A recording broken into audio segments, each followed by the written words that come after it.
ఇది మూడో విడత యుద్ధం అనాలి ఇరాన్ ఇజ్రాయెల్కి సంబంధించి. మొదట అప్పుడు ఏదైతే లాస్ట్ అక్టోబర్ 7న జరిగిన దాడి, ఆ తర్వాత ఈ ఉగ్రవాద సంస్థలైనటువంటి హమాస్ వాళ్ళు, హెజ్బుల్లా వాళ్ళు, హౌతీల మీద దాడులు ఇజ్రాయెల్ చేస్తుంటే అప్పుడు ఇరాన్ ఇజ్రాయెల్ మీద అటాక్ చేస్తే ఇరాన్ మీద ఇజ్రాయెల్ భారీ ఎత్తున అటాక్ చేసింది. అది మొట్టమొదటి యుద్ధం.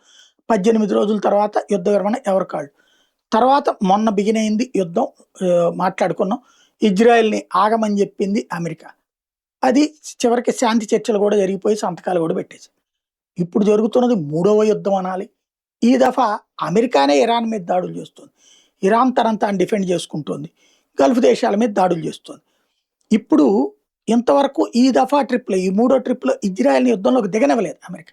కానీ ఇప్పుడు దిగింది తాజాగా. ఇజ్రాయెల్ ఏదైతే అసల్యూ పెట్రోకెమికల్ కాంప్లెక్స్ మీదన భారీ ఎత్తున మిస్సైళ్లతో విరుచుకుపడింది. ఒక ఇరాన్కి సంబంధించి ఇవాటికి కూడా ఆయిల్ సరఫరా జరుగుతుంది ఈ ప్లాంట్ దగ్గర నుంచి, పెట్రోకెమికల్ ప్లాంట్ నుంచి.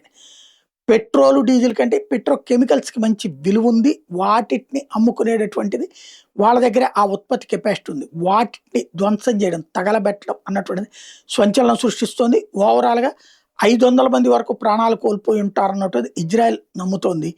అంత జరగలేదు అన్నటువంటిది ఇటు ఇరాన్ చెప్తోంది. అక్కడ సంపాదించిన డబ్బులే అయతొల్లాలకి వెళ్తాయి అన్నటువంటిది ప్రాథమికమైనటువంటి అంశం.